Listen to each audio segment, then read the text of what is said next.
ನನ್ನ ಬದುಕಿನ ಏನು ಸಂಪಾದನೆ ಮಾಡಿದ್ರು ಮಗಳೇ ಅದು ನಿನಗಮ್ಮ, ನನಗೆ ಯಾಕೆ? ಇಂತಹ ತ್ಯಾಗದೊಂದಿಗೆ ನಿಮಗೆ ಬದುಕು ಕೊಡುವ ನಿಮ್ಮ ಅಮ್ಮನ ಬಗ್ಗೆ ನಿಮಗೆ ನೆನಪಾಗದೆ ಹೋದರೆ ಅದಕ್ಕಿಂತ ದೊಡ್ಡ ಕೃತಜ್ಞತೆ ಏನಿದೆ ಮಕ್ಕಳೇ?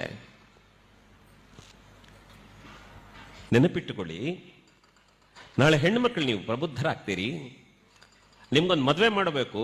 ನಾನು ಮೊನ್ನೆ ಕೇಳಿದ್ದೆ, ಏನು ಮಾಡ್ತಾ ಇದ್ದೀರಿ ಅಂದರೆ ಅಮ್ಮ ಹೇಳ್ತಾರೆ, ನಾನು ಸೀರೆ ಮಾಡುತ್ತಾ ಇದ್ದೆ.